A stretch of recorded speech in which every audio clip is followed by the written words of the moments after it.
여러분, 75세에 모든 걸 버리고 떠날 수 있으십니까? 집도, 친척도, 평생 살던 고향도 다 두고 어디로 가는지도 모르는 채 길을 떠날 수 있으세요? 아브라함이 그랬습니다. 75세에 하나님의 부르심을 받고 모든 것을 버리고 떠났어요. 그런데 하나님이 약속하셨어요.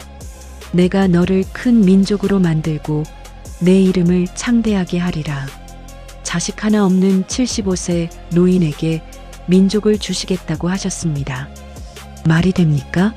상식적으로 말이 안 되죠. 그런데 아브라함은 믿었어요. 그리고 떠났습니다. 오늘은 창세기 12장부터 17장까지 아브라함의 이야기를 함께 살펴보겠습니다. 하나님의 부르심, 약속, 언약, 그리고 인간의 연약함과 하나님의 신실하심. 이 모든 이야기가 오늘 우리에게 무엇을 말하는지 함께 들어보겠습니다. 끝까지 함께 가시겠어요? 오늘 이야기는 단순한 옛날 이야기가 아닙니다. 이건 지금도 우리를 부르시는 하나님의 음성입니다. 여러분, 75세에 모든 걸 버리고 떠날 수 있으십니까? 아브라함이 그랬습니다. 여호와께서 아브라함에게 이르시되 너는 내 고향과 친척과 아버지의 집을 떠나 내가 내게 보여줄 땅으로 가라. 창세기 12장 1절. 하나님이 아브람을 부르셨습니다. 갈대아 우르에서 하란으로 왔던 아브람에게 이제 다시 떠나라고 하셨어요. 어디로 가는지도 모릅니다. 그냥 내가 보여줄 땅이라고만 하셨어요. 그런데 약속을 주셨습니다. 3가지 약속이에요. 첫째, 내가 너를 큰 민족으로 만들리라. 둘째, 내 이름을 창대하게 하리라. 셋째, 땅의 모든 족속이 너로 말미암아 복을 얻을 것이라. 자식도 없는 75세 노인에게 큰 민족을 만들어 주시겠다고 하셨어요. 상식적으로 말이 안 됩니다. 하지만 아브람은 믿었습니다. 아브람이 여호와의 말씀을 따라갔고 그가 떠났어요. 아내 사레와 조카 롯과 모든 소유를 이끌고 가나안 땅으로 갔습니다. 가나안에 도착했을 때 하나님이 다시 나타나셨습니다. 내가 이 땅을 내 자손에게 주리라. 아브람은 거기서 제단을 쌓고 여호와의 이름을 불렀습니다. 그런데 기근이 들었어요. 가나안에 심한 기근이 들어서 아브람은 애굽으로 내려갔습니다. 그리고 여기서 문제가 생깁니다. 아브람이 아내 사레에게 말했어요. 당신은 아름다운 여인이니 애굽 사람들이 당신을 보면 나를 죽이고 당신을 취할 것이요. 제발 내 누이라고 말해주시오. 거짓말이에요. 사레는 아브람의 아내인데 누이라고 속인 겁니다. 두려웠던 거예요. 목숨이 위태로울까 봐요. 과연 애굽 사람들이 사레를 보고 바로에게 칭찬했어요. 바로가 사레를 궁으로 데려갔습니다. 아브람은 그로 말미암아 후대를 받았어요. 양과 소와 나귀와 종들을 얻었습니다. 그런데 하나님이 개입하셨습니다. 여호와께서 바로와 그의 집에 큰 재앙을 내리셨어요. 바로가 알게 됐습니다. 이게 무슨 일이요? 왜 그대의 아내를 누이라고 했소? 내가 그를 아내로 취할 뻔했소. 이제 데리고 떠나시오. 아브람이 쫓겨났습니다. 부끄러운 일이었어요. 믿음의 조상도 이런 실수를 했습니다. 성경은 이걸 숨기지 않아요. 있는 그대로 기록했습니다. 아브람이 애굽에서 나와 네겝으로 올라갔습니다. 이제 아브람은 매우 부유해졌어요. 가축과 은과 금이 많았습니다. 조카 롯도 함께였는데 롯도 양과 소와 장막이 많았어요. 그런데 문제가 생겼습니다. 아브람의 목자와 롯의 목자 사이에 다툼이 일어났어요. 가축이 너무 많아서 함께 거주할 수 없었던 겁니다. 아브람이 롯에게 말했습니다. 우리는 한 친족이니 나와 너 내 목자와 내 목자 사이에 다툼이 없게 하자. 온 땅이 내 앞에 있지 아니하냐? 나를 떠나라. 내가 좌하면 나는 우하고 내가 우하면 나는 좌하리라. 아브람이 양보했어요. 자기가 연장자이고 삼촌인데 조카에게 먼저 선택권을 준 겁니다. 이게 얼마나 놀라운 겸손입니까? 롯이 눈을 들어 요단온들을 바라보니 여호와께서 소돔과 고모라를 멸하시기 전이라 물이 넉넉했어요. 여호와의 동산 같고 애굽 땅 같았습니다. 롯이 그곳을 선택했어요. 요단온들을 택하고 동으로 옮겼습니다. 그리고 성경은 이렇게 기록합니다. 롯이 소돔 가까이까지 장막을 옮겼더라. 소돔 사람은 악하여 여호와께 큰 죄인이었더라. 롯은 눈에 보기 좋은 곳을 선택했어요. 하지만 그곳은 악한 곳이었습니다. 이게 나중에 큰 문제가 됩니다. 롯이 떠난 후 하나님이 아브람에게 말씀하셨습니다. 눈을 들어 너 있는 곳에서 북쪽과 남쪽, 동쪽과 서쪽을 바라보라. 보이는 땅을 내가 너와 내 자손에게 주리니 영원히 이르리라. 내가 내 자손을 땅의 티끌 같게 하리니. 아브람은 양보했는데 하나님은 더 큰 것을 주셨어요. 롯은 좋은 땅을 선택했지만 결국 고난을 겪었고 아브람은 양보했지만 모든 것을 얻었습니다. 어느 날 밤 하나님이 환상 중에 아브람에게 임하셨습니다. 아브람아 두려워하지 말라. 나는 내 방패요 너의 지극히 큰 상급이니라. 그런데 아브람이 솔직하게 말했어요.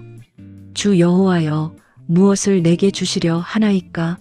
나는 자식이 없사오니 내 상속자는 다메섹 사람 엘리에셀이니이다. 아브람의 속마음이에요. 약속을 받았지만 아직 아들이 없었어요. 나이는 점점 들어가는데 자식은 없어요. 이제 자기 집종이 상속자가 될 것 같았던 겁니다. 하나님이 말씀하셨습니다. 그 사람이 내 상속자가 아니라 내 몸에서 날 자가 상속자가 되리라. 그리고 아브람을 밖으로 데리고 나가셨어요. 하늘을 우러러 무뼈를 셀 수 있나 보라. 내 자손이 이와 같으리라. 창세기 15장 5절. 밤하늘의 별이에요. 셀 수 없이 많은 별. 하나님이 말씀하셨어요. 내 자손이 저렇게 많을 것이다.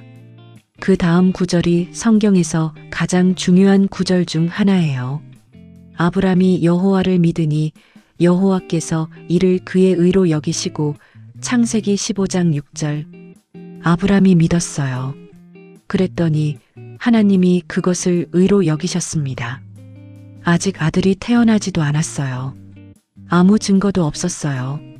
그런데 아브람은 하나님의 말씀을 믿었고 하나님은 그 믿음을 의로 여기셨습니다. 이게 바로 믿음으로 의롭다 하심이에요. 신약 로마서와 갈라디아서가 이 구절을 인용합니다. 우리가 의로워지는 것은 행위가 아니라 믿음이라는 복음의 핵심이 여기 있어요. 그런데 시간이 흘러도 아들이 태어나지 않았습니다. 아브람의 아내 사레가 여전히 임신하지 못했어요. 사레가 남편에게 말했습니다. 여호와께서 나를 임신하지 못하게 하셨으니 원하건대 내 여종에게 들어가라. 내가 그로 말미암아 자녀를 얻을까 하노라. 사레에게 애굽 여종 하갈이 있었어요. 사레가 하갈을 아브람에게 주어 첩으로 삼게 했습니다. 아브람이 가나안 땅에 거주한 지 10년 후였어요. 하갈이 임신했습니다. 그런데 하갈이 임신한 후 자기 여주인을 멸시했어요. 사레가 아브람에게 말했습니다. 내게 대한 모욕은 당신이 받아야 합니다. 내가 나의 여종을 당신 품에 두었거늘 그가 임신함에 나를 멸시하니 당신과 나 사이에 여호와께서 판단하시기를 원합니다. 아브람이 말했어요. 내 여종은 내 수중에 있으니 내 눈에 좋은 대로 그에게 행하라. 사레가 하갈을 학대하니 하갈이 그의 눈앞에서 도망갔습니다. 하갈이 광야의 샘 곁에 있을 때 여호와의 사자가 그를 만났습니다. 사레의 여종 하갈아, 내가 어디서 왔으며 어디로 가느냐? 하갈이 대답했어요. 나는 내 여주인 사례를 피하여 도망하나이다. 여호와의 사자가 말했습니다. 내 여주인에게로 돌아가서 그 수하에 복종하라. 그리고 약속하셨어요. 내가 내 씨를 크게 번성하여 셀 수 없을 정도로 많게 하리라. 내가 임신하였은즉 아들을 낳으리니 그 이름을 이스마엘이라 하라. 이스마엘은 하나님이 들으셨다는 뜻이에요. 하나님이 하갈의 고통을 들으셨다는 겁니다. 하갈이 돌아갔습니다. 그리고 아들을 낳았어요. 아브람이 그 이름을 이스마엘이라 했습니다. 아브람이 86세 때였어요. 여러분, 이 이야기가 복잡하죠? 사례의 제안, 아브람의 동행, 하갈의 임신, 갈등, 도망, 그리고 하나님의 개입. 이게 인간의 방법으로 하나님의 약속을 이루려 했던 결과예요. 하나님의 때가 아닌데 서둘렀던 거죠. 아브람이 99세가 됐을 때 여호와께서 그에게 나타나셨습니다. 나는 전능한 하나님이라. 너는 내 앞에서 행하여 완전하라. 그리고 하나님이 언약을 새롭게 하셨어요. 내가 내 언약을 나와 너 사이에 두어 너를 크게 번성하게 하리라. 아브람이 엎드렸습니다. 하나님이 말씀하셨습니다. 너는 여러 민족의 아버지가 될지라. 이제 후로는 내 이름을 아브람이라 하지 아니하고 아브라함이라 하리니 이는 내가 너를 여러 민족의 아버지가 되게 함이니라. 창세기 17장 4절 그리고 5절. 이름이 바뀌었어요. 아브람에서 아브라함으로. 아브람은 높은 아버지라는 뜻이고 아브라함은 많은 무리의 아버지라는 뜻이에요. 하나님이 그의 정체성을 바꾸신 겁니다. 그리고 하나님이 말씀하셨습니다. 내가 너를 심히 번성하게 하리니 내가 내게서 민족들이 나게 하며 왕들이 내게로부터 나오리라. 내가 내 언약을 나와 너 및 내 대대 후손 사이에 세워서 영원한 언약을 삼으리라. 땅도 약속하셨어요. 내가 너와 내 후손에게 내가 거류하는 이 땅 곧 가나안 온 땅을 주어 영원한 기업이 되게 하리라. 그리고 언약의 표를 정하셨습니다. 너희 중 남자는 다 할례를 받으라. 이것이 나와 너희 사이의 언약의 표니라. 창세기 17장 10절 그리고 11절. 할례예요. 고통스러운 표식이죠. 왜 하나님이 이런 표를 정하셨을까요? 할례는 몸에 영구적으로 새겨지는 표시예요. 잊을 수가 없어요. 하나님과의 관계를 몸으로 기억하게 하신 겁니다. 아브라함은 그날로 자기 몸과 아들 이스마엘과 집안의 모든 남자에게 할례를 행했습니다. 아브라함이 99세였고 이스마엘이 13세였어요. 그런데 하나님이 사라에 대해서도 말씀하셨어요. 내 아내 사레는 이름을 사레라 하지 말고 사라라 하라. 내가 그에게 복을 주어 그가 내게 아들을 낳아주리니 그가 여러 민족의 어머니가 될 것이라. 창세기 17장 15절 가리고 16절. 사레도 사라로 이름이 바뀌었어요. 둘 다 공주라는 뜻인데 하나님이 새롭게 하신 겁니다. 그런데 아브라함이 웃었습니다. 99세 된 사람이 어떻게 자식을 낳으며 90세 된 사라가 어떻게 출산하겠냐고 생각한 거예요. 아브라함이 말했습니다. 이스마엘이나 하나님 앞에 살기를 원하나이다. 이미 있는 아들 이스마엘로 만족하겠다는 거예요. 하지만 하나님이 말씀하셨습니다. 아니라 내 아내 사라가 내게 아들을 낳으리니 너는 그 이름을 이삭이라 하라. 내가 그와 내 언약을 세우리니 그의 후손에게 영원한 언약이 되리라. 이삭, 웃음이라는 뜻이에요. 불가능이 가능이 될 때 나오는 웃음. 그 웃음을 이름으로 삼은 겁니다. 창세기 12장에서 17장까지 아브라함의 부르심부터 할례 언약까지 짧은 6챕터에 얼마나 많은 이야기가 있었나요? 75세에 고향을 떠났고 거짓말로 실수했고 조카와 헤어졌고 별을 보며 약속을 믿었고 하갈로 인해 갈등을 겪었고 99세에 새 이름을 받았습니다. 이 이야기가 오늘 우리에게 무엇을 말합니까? 첫째, 하나님의 부르심은 구체적입니다. 내 고향을 떠나라. 막연하지 않아요.